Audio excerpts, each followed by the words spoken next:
আমাদেরকে একটা মিথ্যা মামলায় ফাঁসাইছে। তো আমি যখন জামিনে বের হই তখন আপনার সরাসরি আমি কান্না কইরা, মিডিয়া মানুষও দেখছে, সবাই আসিল, তো আমি সরাসরি কান্না করে আমাদের গ্রামের বাড়িতে রাতারাতি চলে যাই। এখন 1 মাস পরে আমি হাজিরা দিতাম আসলাম, আইসা যায় এদিকে আমার নামে আরেকটা মিথ্যা অভিযোগ লেখা দিছে যে আমি নাকি তাদেরকে মারধর করছি। এরকমভাবে মিথ্যা অভিযোগটা লেখা আমাকে আবার ফাঁসানোর দায়, আবার জেলখানা নেওয়ার দায়, এরকমভাবে অভিযোগ করছে।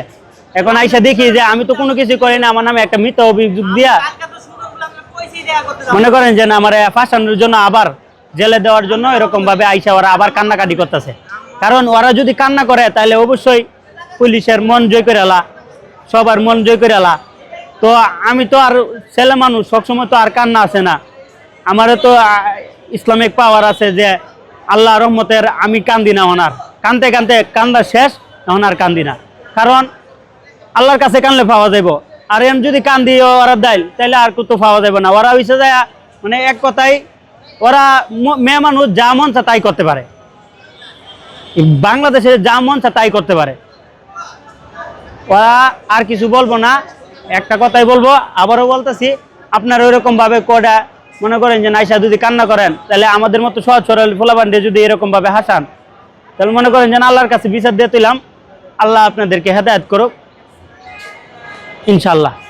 তো এই যে এই মামলা থেকে কবে রেহাই পাবেন আপনি কি মনে করেন? আপনি এই যে একের পর এক মামলা দিতেই আছে তারা, তো এই যে মিথ্যা মামলা ওরা যদি মনুষ্যত্বতা হ্যাঁ যে আমার মায়া বিয়া দিমু, ভবিষ্যতে বিয়া দিমু, মনে করেন যেন এই একটা ভালো ছেলে দিকে বিয়া দিমু, তাইলে মনে করেন যেন ওরা চাইলে এই মামলাটা উড়াই দিতে পারে।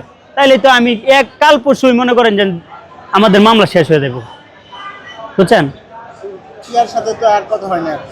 না, আমি কথা হয় নাই, কিন্তু আমি অনলাইনে ভিডিওর মাধ্যমে আমি মাপ চাইছি, কিন্তু পিও জানে আমি তার কোনো মারামারি করি নাই, পিয়ার মাও জানে আমি তার মারামারি করি নাই, খালি জাস্ট আমি দাঁড়াইছিলাম দিকে আমার নামে মামলা দিয়ে দিছি।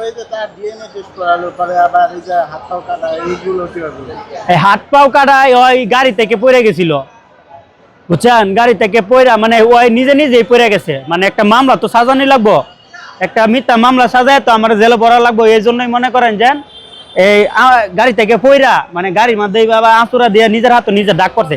এগুলা হাতের দাগ গুলা নিজেই করে, মানে কতটুক মানে মন মানুষ কইলে নিজের দাগ নিজে কইরা জেলখানা যা। আল্লাহ তাদেরকে হেদায়েত করুক, একটা কথাই বলবো।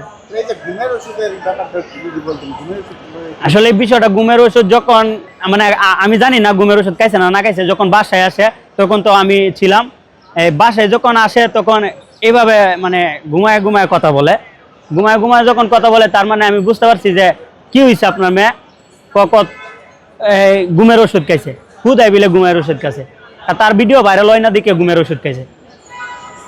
আমরা দেখলাম এই যে মাথা পিটা ভাঙতেছিল, এই ঘটনা মাথা দিয়ে যে পিয়ার মাথা পিটা ভাঙতেছিল এবং বদুয়া দিতেছিল আপনাদের।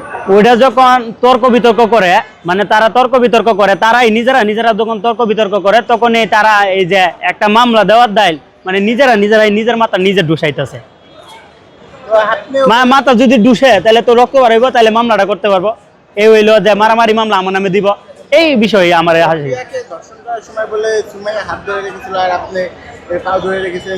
এইগুলা মিথ্যা। আচ্ছা দেখছেন, আপনার কাছে একটা বিচার দেই, এই কথাটা ইতিহাস হয়ে থাকবে। আপনারা যদি আপনার জামাই বউ জীবনও শুনছেন যে বউ দাঁড়ায় থাকবে আর আরেকজন জামাই দর্শন করবে, এটা তো হাস্যকর বিষয়। এই বাংলাদেশের জীবনও সম্ভব না, এটা বাংলাদেশের জীবনও সম্ভব না।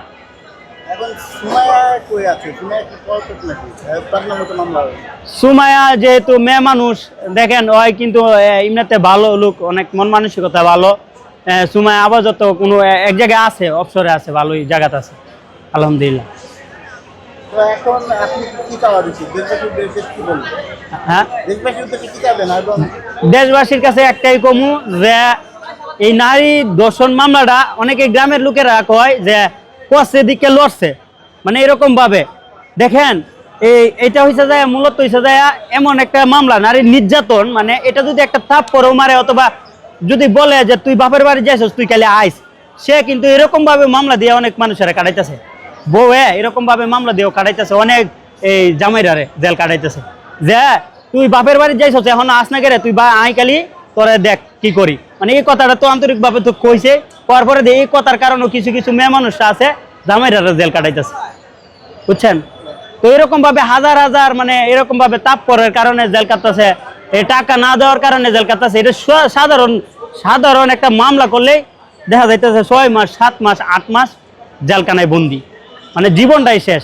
এই জন্যই কইছি যে নারী নির্যাতন যে মামলাটা, এটা একটু যাচাই বাছাই করে আপনারা প্রশাসনের কাছে আমি অনুরোধ করব, এই নারী নির্যাতন মামলাটা যাতে যাচাই বাছাই করে আপনার এটা ভালোভাবে সমাধান করে হোক। হ্যাঁ, ভালো যারা খারাপ কিছু করবা তাদের বিচার হোক খারাপ, কিন্তু এই যে যাচাই বাছাই যারা সহজ সরল মানুষ একটা নারী নির্যাতন মামলা করে হাসায় দেয়, তাহলে এটি একটু ভালোভাবে দেখবেন আপনারা, এটাই আমি